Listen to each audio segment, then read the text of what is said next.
जय श्री राम दोस्तों। कल के ही वीडियो में हमने जाना कि आखिर अयोध्या के श्री राम मंदिर का त्रेता युग से लेकर टूटने तक का क्या इतिहास था। हमने जाना कि सबसे पहली बार उस राम मंदिर को किसने, क्यों और किन हालातों में बनाया था, कैसे वो मंदिर तोड़ा गया। हमने कल के वीडियो में सब कुछ जाने। लेकिन जैसा कि मैंने आपको कल भी कहा था कि राम मंदिर के टूटने से इस राम मंदिर के दर्द भरे इतिहास का अंत नहीं हो जाता है, बल्कि 1528 में जो ये मंदिर टूटा था ना, वो तो एक्चुअल शुरुआत थी इस दर्द भरी कहानी की। दरअसल जिन लोगों को नहीं पता, एकदम बेसिक में बताता हूँ। 1527 में अपना शासनकाल जमाने के बाद बाबर ने सबसे पहले ये फरमान जारी किया था कि ये अयोध्या का श्री राम मंदिर टूट जाना चाहिए। अब उनका एक कमांडर इन चीफ था जिसका नाम था मीर बाकी। लोग बोलते थे कि वो बहुत ज़्यादा खतरनाक है और उसके पास बहुत ज़्यादा पावर है, बहुत लाखों की सेना को बहुत आसानी से कंट्रोल कर सकता था। मीर बाकी अपनी लाखों लोगों की सेना को लेकर सीधे राम मंदिर की तरफ धावा बोल दिया। अब इस बात की खबर उस समय जो अयोध्या राम मंदिर के जो महंत थे उनको पड़ी, तो उन्होंने एक राजा थे, राजा बद्री नारायण, उनसे मदद मांगी। तो राजा बद्री नारायण अयोध्या से दूर रहते थे, काफी दूर, तो उन्हें वहां तक पहुंचने में समय लग रहा था। यह बात सब लोग जान गए थे कि राजा बद्री नारायण के वहां पर पहुंचने से ही पहले मीर बाकी मंदिर तक पहुंच जाएगा और मंदिर तोड़ देगा। इसीलिए अयोध्या से कुछ ही किलोमीटर की दूरी पर एक छोटा सा गांव था। वहां पे एक पुजारी थे जिनका नाम था देवीनाथ पांडे। उन्होंने अपने गांव के ही कुछ पंडितों को लिया और सोचो, लाखों की मुगलों सेना के सामने वो युद्ध के लिए आके खड़े हो गए। सभी लोग पूरे जी जान से लड़े, लेकिन क्या हो सकता था, आखिरकार सभी वीर गति को प्राप्त हुए। राजा बद्री नारायण भी वहां पर पहुंचे, लेकिन अब तक वो मंदिर तोड़ चुका था। इनके बीच में भी युद्ध हुआ और भीषण युद्ध हुआ। कहा जाता है कि राजा बद्री नारायण की तरफ से जितने भी लोग लड़ रहे थे, वो सभी लोगों का बलिदान चला गया। उस दिन लाखों की तादाद में लोगों की मृत्यु हुई थी। खैर, इस मंदिर के टूटने के बाद वहां पर एक मस्जिद बनेगा, ये फरमान जारी किया। मस्जिद का नाम होगा मस्जिद जन्मस्थान। नाम से ही समझ में आ रहा है कि बाबर ये बहुत अच्छे से जानता था कि ये एक जन्म स्थान है। जन्म स्थान श्री राम का ही है। नाम भी उसने यही चुनकर दिया था। अब बाबर तो यहाँ पैदा नहीं हुआ था ना, बाबर पैदा हुआ था आज के समय के उज्बेकिस्तान में। ये बात आपको भी बहुत अच्छे से पता होगी।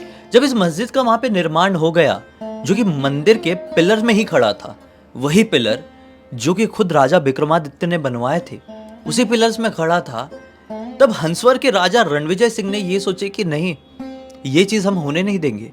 उनके पास कुछ हजार लोगों की ही सेना थी। उनको मालूम था कि हम मीर बाकी से युद्ध करने के लिए जाएंगे तो हमें से कोई भी नहीं बच पाएगा। लेकिन फिर भी वो डरे नहीं। अपने कुछ हजार लोगों की सेना के साथ उन्होंने मीर बाकी की सेना के ऊपर आक्रमण कर दिया। लेकिन कुछ दिनों तक ये भीषण युद्ध चला और हंसवर के राजा रणविजय सिंह भी वीर गति को प्राप्त हो गए। उस दिन भी काफी सारे लोगों की अयोध्या की भूमि में मृत्यु हुई थी। उनकी मृत्यु के कुछ ही समय बाद उनकी जो विधवा रानी थी, हंसवर की महारानी, वो शांत नहीं बैठी। उन्होंने 3000 वीरांगनाओं की एक सेना बनाई जिसमें सब स्त्रियां थी। वो ये डिसाइड कर ली कि हम ऐसा नहीं होने देंगे। हमारे पति का और ना जाने कितने सारे लोगों का इसमें बलिदान चला गया है। वो श्री राम का जन्मभूमि है, वो श्री राम का जन्म स्थल है। हम युद्ध करेंगे मीर बाकी से। वो अयोध्या की तरफ निकल पड़े। जब इस बात की खबर अयोध्या के आसपास के लोकल्स, पुजारी और सन्यासियों को मिली, तो वो भी रुके नहीं। उनकी टुकड़ियां भी महारानी की टुकड़ियों के साथ मिल गई और इन सब ने मिलकर मीर बाकी की लाखों की सेना के साथ युद्ध किया और आखिरकार मीर बाकी की मृत्यु हो गई। नहीं टिक पाया वो वीरांगनाओं के सामने। फिर कुछ सालों बाद बाबर की मृत्यु हो जाती है। ये वही दौर था जब श्री राम मंदिर हिंदुओं के हवाले आ गया था। मुगलों के चंगुल से छुटाकर हंसवर की महारानी ने अपने पास कर ली थी। लेकिन फिर कुछ समय बाद हुमायूं का शासनकाल आ गया। हुमायूं ने शुरू में कुछ ध्यान नहीं दिया, लेकिन जब उसको एक्चुअल में इतिहास पता चला कि बाबर ने क्या क्या किया था, जो कि हुमायूं का ही बाप था, तो हुमायूं ने ये चीज ईगो के ऊपर ले लिया कि नहीं, मैं ये नहीं होने दूंगा। उसने अपनी पूरी जान झोंक दिया, पूरी जान। ना जाने कितने सारे लोगों को लेकर वो हंसवर की महारानी के पास युद्ध करने के लिए अयोध्या पहुंच गया। बहुत भीषण युद्ध चला, बराबरी की टक्कर मिली, लेकिन फिर आखिरकार सारी वीरांगनाएं वीर गति को प्राप्त हो गई। फिर क्या था, वापस से ये मुगलों के अंडर में चला गया। फिर कुछ समय तक चीजें वैसी ही रही।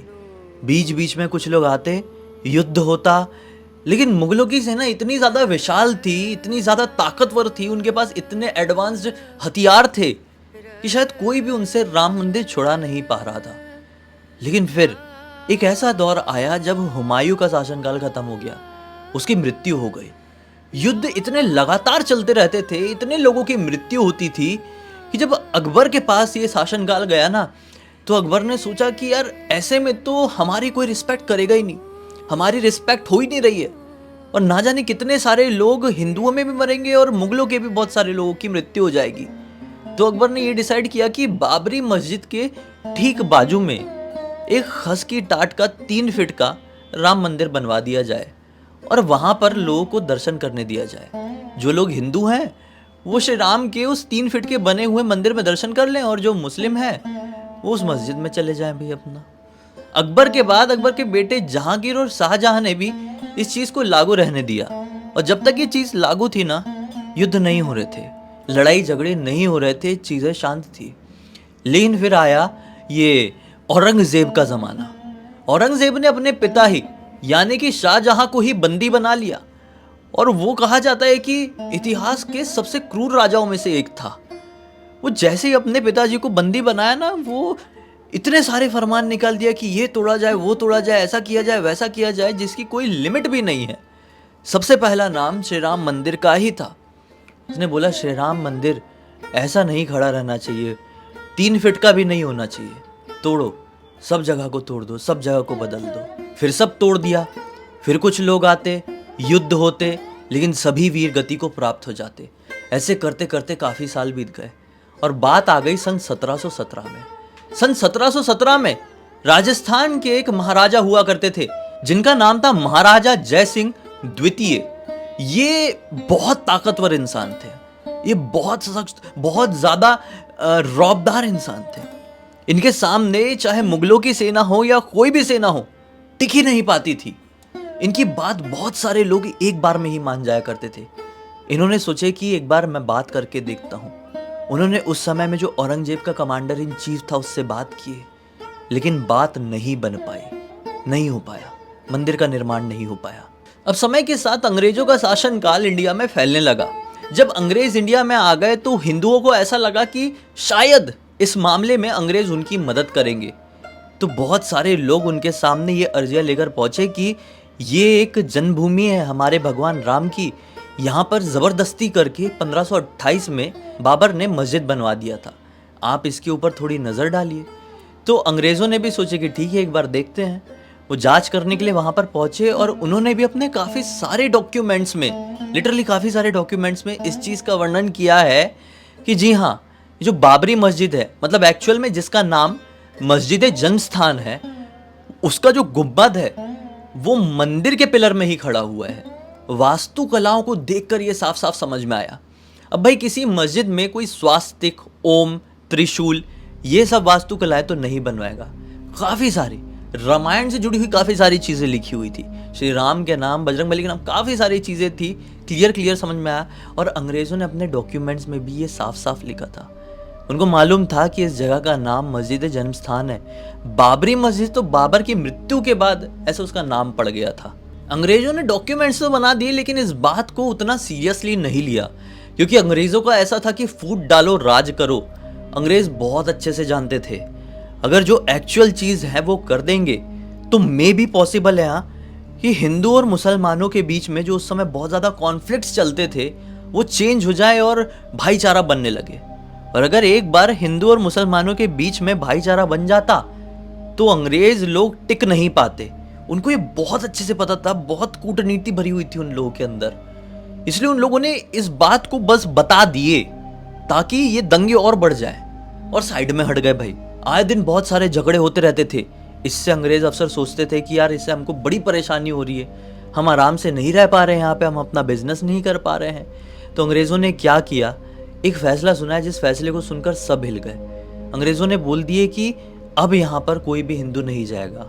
हाँ, मुस्लिम्स यहाँ पर जा सकते हैं, अपनी नमाज अदा कर सकते हैं, लेकिन हिंदुओं का जाना अब से यहाँ पर बंद। फिर कुछ टाइम बाद ये सब कुछ चलता रहा। हिंदू इससे बहुत नाराज हो गए, मुसलमान इससे बहुत ज़्यादा खुश थे। सन 1858 के टाइम में बाबा रामचरण दास नाम के एक व्यक्ति थे। उन्होंने डिसाइड किया कि वो जाके किसी से बात करेंगे।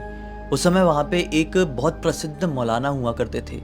उनसे जाके वो मिले और उनसे सारी बात बताई कि ये जगह कैसे श्री राम जी से बिलोंग करती है, जिनका नाम था आमिर अली। आमिर अली बाबा रामचरण दास जी की इस बात को समझे और बोले कि ठीक है, अगर ऐसी बात है तो हाँ, राम मंदिर बनेगा और वहाँ पर आप लोगों को जाने की अनुमति दी जाएगी। हम बात करते हैं अपने लोगों से इस बारे में। उन्होंने बात करने की कोशिश की। अब इस फैसले से, यानी बाबा रामचरण दास और आमिर अली जी के इस फैसले से हिंदू तो बहुत खुश हुए, लेकिन जो मुस्लिम्स थे उनको यह फैसला पसंद नहीं आया। उन्होंने बोले नहीं, इस कारण से और वापस से झगड़ा होने लगा। अब जो पहली बार झगड़ा हुआ था ना 1858 में, उसे कहा जाता है कि ये पहला हिंदू मुस्लिम्स का झगड़ा था जो बिना किसी मुगल शासक के इन लोगों के बीच में हो गया था। अंग्रेजों को ये देखा नहीं गया। उन्होंने सोचा कि यही सही समय है, अब इस सिचुएशन में और आग लगाई जा सकती है। अंग्रेजों ने बाबा रामचरण दास और आमिर अली जी को मंदिर के पास ही एक पेड़ था, वहीं पर लटका दिया और उनकी सभी के सामने मृत्यु हो गई। अब बात आ गई सन 1885 में। जनवरी 1885 में एक महंत हुआ करते थे जिनका नाम था बाबा रघुवर दास। उन्होंने उस समय हाई कोर्ट में एक याचिका दायर की। ये कहा कि ये जो मस्जिद है उसके ठीक बाहर की तरफ जो मंदिर बनाया गया है, जो 3 फीट का मंदिर है अभी भी, जो पूरी तरह से टूट चुका है और जर्जर अवस्था में है, उसे वो बनाने की अनुमति दे दे। लेकिन उस समय हाई कोर्ट ने ये याचिका को खारिज कर दिया, उनके इस केस को ही डिसमिस कर दिया। यह पहला केस था जो अयोध्या के श्री राम मंदिर के लिए कोर्ट तक पहुंचा था। लड़ाई पे लड़ाई हुई, ऐसे ही साल आगे बढ़ते गए। फिर बात आ गई सन 1990 में। सन 1990 में LK अडवाणी जी ने यह फैसला किया कि हम सोमनाथ से लेकर अयोध्या के श्री राम मंदिर तक एक रथ यात्रा निकालेंगे। उन्होंने ये रथ यात्रा निकाले और उस समय लोगों के बीच में इतनी टेंशन बढ़ गई, इतने कॉन्फ्लिक्ट्स हो गए कि बहुत ज्यादा झगड़े होने लगे। रथ यात्रा अभी अयोध्या तक पहुंची भी नहीं थी, ना जाने कितने सारे लोगों की मृत्यु हो गई थी। उसी समय लालू प्रसाद जी ने यह फैसला किया कि LK अडवाणी जी को तुरंत अरेस्ट कर लिया जाए। LK अडवाणी जी अरेस्ट हो गए, लेकिन लोगों के मन में जो जोश आया था, अब वो कहाँ रुकना था। सन 1992 में एक ऐसी सिचुएशन आ गई कि सारे हिंदू इकट्ठे हो गए और मस्जिद की तरफ धावा बोल दिए। कहा जाता है कि 2 लाख से भी ज्यादा लोगों की भीड़ थी। उस समय उत्तर प्रदेश के CM कल्याण सिंह जी थे। पुलिस वाले इंतजार कर रहे थे कि कल्याण सिंह जी एक बार कुछ तो कहें कि हम इस भीड़ को कंट्रोल करने के लिए आगे कदम बढ़ाएं। लेकिन कल्याण सिंह जी ने पुलिस को कह दिया कि कोई गोली नहीं चलाएगा, ये भीड़ कंट्रोल की जा सकती है। लेकिन भीड़ कंट्रोल नहीं हुई। सारे के सारे लोग अयोध्या बाबरी मस्जिद में पहुंच गए और कुछ ही घंटों के अंदर, मतलब 2 से ढाई घंटों के अंदर ही पूरे गुंबद को गिराकर तोड़ दिए। अब ये हुआ ही है और शाम को कल्याण सिंह जी ने अपने पद से इस्तीफा दे दिया और उत्तर प्रदेश में उसी शाम को राष्ट्रपति शासन घोषित हो गया। कहा जाता है कि 92 में भी ऐसे झगड़े हुए थे, इतने लोगों की मृत्यु हुई थी कि कहा जाता है कि सड़क में चलने को जगह नहीं होती थी, सिर्फ और सिर्फ लाशें बिछी रहती थी। उत्तर प्रदेश हो, बिहार हो, महाराष्ट्र हो, कोई भी स्टेट हो, सब जगह सिचुएशंस हाथ से निकलती जा रही थी। ऐसे करते करते और समय बीत गया और कोर्ट में भी ये केस चलता रहा। अब बात आ गई सीधे सन 2011 में। 2011 के समय में ये केस सुप्रीम कोर्ट के पास था। सुप्रीम कोर्ट द्वारा एक स्पेशल पैनल भी बनाई गई थी, लेकिन फिर भी अभी फाइनल डिसीजन आने में टाइम था। जब दस्तावेजों को ध्यान से देखा गया तो ये कहा गया कि दस्तावेज इंग्लिश लैंग्वेज में नहीं है। ये जितनी भी जानकारियां हैं, ये सभी की सभी जानकारियों को इंग्लिश में ट्रांसलेट किया जाए, तभी कोई फैसला सुनाया जा सकेगा। 2011 से लेकर और काफी साल बीत गए, लेकिन फिर भी कोई फैसला नहीं, कोई सुनवाई नहीं।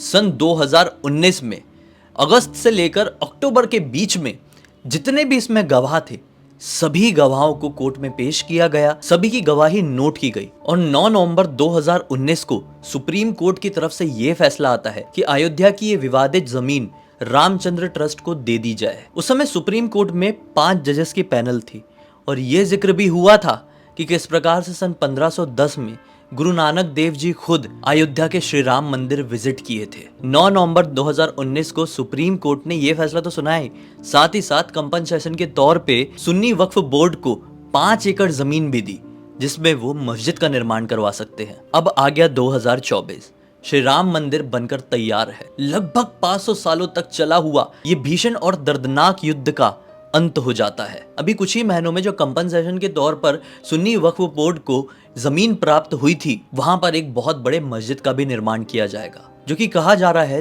3 से 4 साल में कंप्लीट हो जाएगा। वो मस्जिद जो बनेगा वो बहुत बड़ा होगा, कहा जा रहा है कि ताजमहल से भी ज्यादा सुंदर होगा। चीजें अब काफी शांत है। हम यही प्रार्थना करते हैं कि आगे भी इसी तरह की अब शांति चलती रहेगी। अब हम इस वीडियो के अंत तक आ चुके। मैंने इन दोनों वीडियोस के लिए काफी ज्यादा मेहनत की हूँ, काफी ज्यादा रिसर्च किया हूँ। इसी बात पे अब तक देख लिए हैं तो लाइक जरूर कर देना, चैनल को सब्सक्राइब करके बेल आइकन दबा के ऑल के ऑप्शन में क्लिक करना। और आप लोग अगर मेरे पिछले वीडियो को देखना चाहते हैं कि त्रेता युग से लेकर बाबर तक की हिस्ट्री क्या थी श्री राम मंदिर की, एंड स्क्रीन में क्लिक करके देख सकते हैं। इंस्टाग्राम की लिंक इस वीडियो के डिस्क्रिप्शन बॉक्स में मिल जाएगी, क्लिक करके डायरेक्टली वहां पर पहुंच जाना। और इसी तरह की कोई भी कहानी, टॉपिक या जानकारी आप लोगों के पास भी है तो लिख भेजना। हो सकता है मेरा अगला वीडियो कल आपके हिसाब से ही बन रहा हो। तो चलिए कल फिर से मिलता हूं, तब तक के लिए बहुत बहुत धन्यवाद। आपका दिन शुभ हो। जय श्री राम।